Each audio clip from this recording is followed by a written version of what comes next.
The Matrix Resurrections. Finally, I watched it today, and I loved it, man.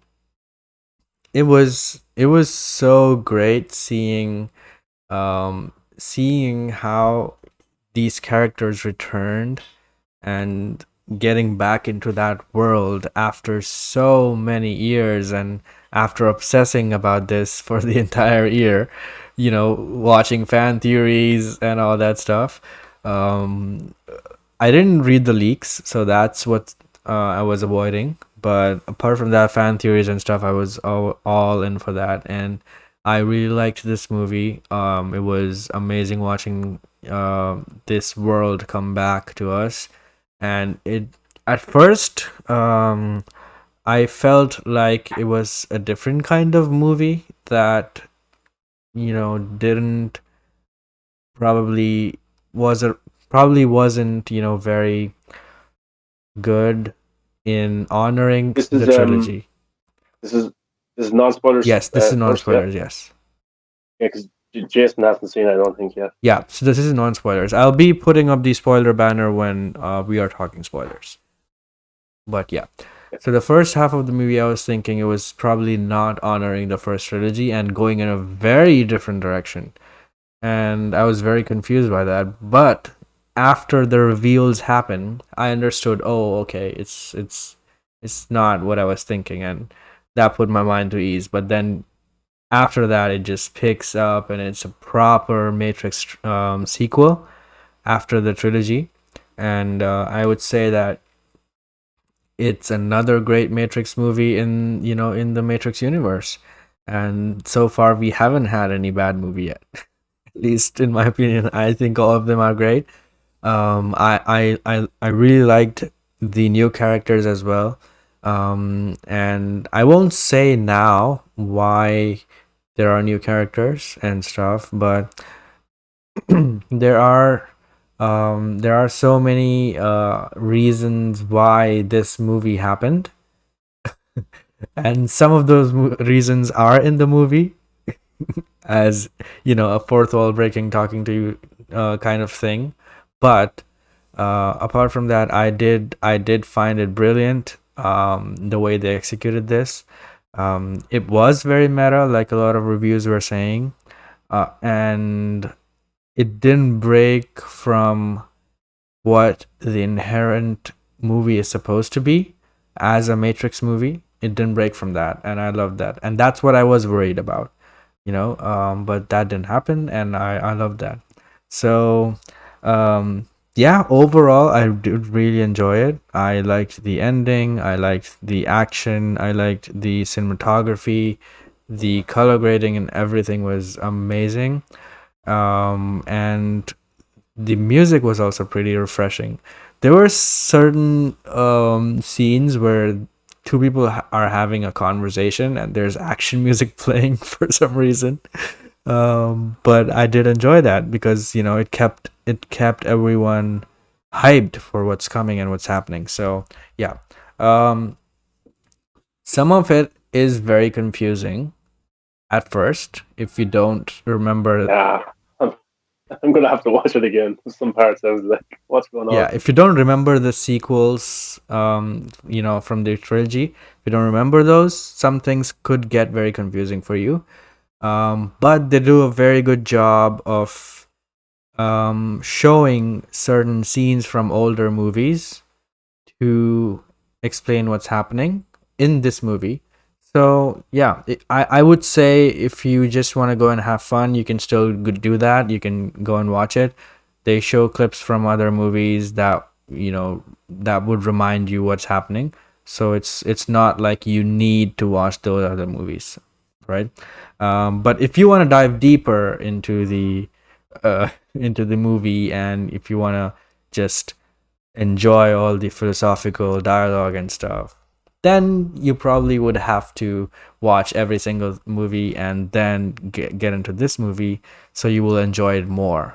But I'm not saying that it's dependent on that. You can totally watch it without even seeing those other movies for years now. You can still watch it. They show some clips, and you will instantly be instantly reminded of that. And Okay, so this I will save for the spoiler talk. But yeah, what are your non-spoiler thoughts on the movie? Yeah, we heard a lot of reviews about it being very meta, very self-aware, and stuff like that, and it was very funny. And I the first 25 minutes are meta because of the plot that it's trying to convey. Like it's meta for a reason. But after that, I didn't really see much meta-ness in it. Yeah, And then in terms of the comedy, like there was a few moments, of course, that are a bit funny and stuff. There's one scene in a coffee shop where they talk about another character. It was just random. I thought that was kind of funny. But after like the comedy for me, I wasn't laughing out loud. I felt more sad for the characters. They're in funny situations. They're in humorous situations, but I feel sad for that person in that situation. I wasn't laughing at them. So for me, after 25 minutes, most of the comedy was gone as well. So most of the reviews we kind of looked at last week, or I looked at my channel, was like meta comedy, meta comedy, meta comedy. I didn't really see that much. interesting And that you say then a meta lot of the comedy, because I think that's also on purpose because of how Marvel movies are made today and how most action blockbusters today have a lot of comedy in them yeah, to keep people engaged. So yeah. maybe that's also one reason they And, incorporated that. and did you see the post credit scene? There was one? The post credit scene, yeah. I haven't seen I'll it. yeah, I'll talk about it in the spoiler section, but uh, that was probably funny. That was probably the funniest of the whole film. But Really? yeah, yeah. So the meta and the comedy, there wasn't that much. I was thinking, and a lot of the reviews were saying that the action was poor. I was watching the movie and then I'm looking at the action. Like this is pretty Yeah. badass action. This is good. Of course, it's not as groundbreaking as the original or Bullet Time and stuff like that. Like that's like those are top tier. And the thing when Matrix first came out, like it was mind blowing. People had never seen anything like this before. 20 years later, we've seen basically mostly everything that's got to do with action. You know, we've seen comic book movies. You know, we've seen Mission Impossible. We've seen insane action. So it's very hard for us to see something new and go, "Oh my god, wow!" Because we've seen it all really. The action in this was pretty good. It was enjoyable. I really liked it, and but the story is very deep and very layered. But it's also kind of it's more straightforward than I was thinking. It is definitely a love story as well. But like, there's a few aspects of it got to do with what's actually going on with Neo, why he finds himself in this situation. That was a little bit complicated to me. I think over second viewing or third viewing, I'd maybe understand that a little bit more. But then listening to there's a great YouTube channel, Matrix Explained. He explains it, and you're like, oh yeah, that's kind of what they were doing and stuff like that. But I like how this is a sequel, but it's kind of like a sequel, and it acknowledges that it's a sequel. And you watch you watch sequels to movies that come out like Ghostbusters Afterlife. There's references, there's Easter eggs to the past trilogy. There's homages, there's similar scenes. Here, it knows that it should do that to get audiences or critics on their side, but it decides not to, or when it does it, it just decides to do it for kind of not like a laugh out loud moment, but like, oh, you were expecting us to do this from the original trilogy, weren't you, in this scene? No, we won't do that. You know, we'll make fun of it more. Or we'll do it in kind of not as good of a way. And I found that very interesting approach. It's like I'm going to make a sequel, but I don't want to make a sequel. Not in a bad way. It's just it's kind of simple. But that's important to the plot because I don't Right. want to spoil what happens. Like it's that decision is done so because of the story that's being told and where Neo finds himself in when we meet him in the movie. And I've never seen anything like this before. I don't think I have. And it's so ballsy because we talk about franchises that come back after so many years to play it safe. Like Halloween, play it safe after the Halloween 2018, play it safe. Ghostbusters Afterlife, play it safe because then if you play it safe, you're probably guaranteed a pretty good box office. You win your box office back. You get audiences on side, you get critics on side by playing it safe, and then you warrant yourself the next movie. Matrix Resurrections set up so much for sequels, but I don't know if it does enough to warrant itself a sequel because it doesn't do the stuff you would expect for a fourth movie after 20 years. If it really wanted a sequel, if it really wanted the praise from the critics, it probably should have done a lot of the scenes recreated from the original trilogy and put them in. or do this, get that character to pop up here, or to get this character to say this, maybe then it would have been better received Yeah. because audiences are familiar with that. But now, since Matrix Resurrections has decided to go in the complete opposite direction and say, no, F that, you're expecting a typical sequel. We're not going to do that. We're going to acknowledge that you want that. We know that you want that, but no, that's not what we're doing. Yeah. So that's pretty ballsy from Lana Wachowski. I hope it pays off. I hope a sequel happens. Hope it does really well on HBO Max. Hope it does well internationally. So, because I would like to see more of this world, definitely. And there's a lot of stuff talked about in the movie, or a lot of stuff set up that we never see any conclusion to whatsoever, which is a negative. But then again, if a part two is greenlit, then it's not a negative because you're going to get to see it explored. Because rewatching the original trilogy, there's a lot of stuff that's just left open ended Yeah. in Matrix 1 and in Matrix 2. But then you have to watch the next movie, and then you get to see that character return or that story beat return. And you're like, all right, yeah, cool, yeah, I understand.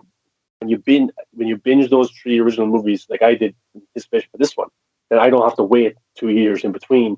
So I didn't feel as annoyed. But I bet you, if you watch the original Matrix, or if they came out like that now, well, Matrix Resurrections is a good example.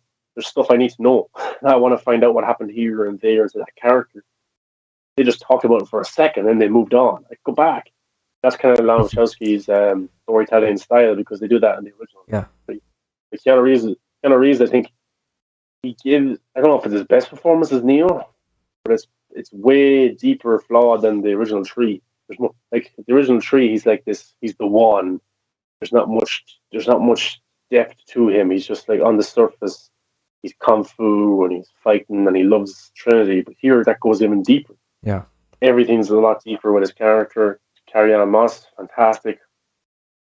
I really like Neil Patrick Harris's character.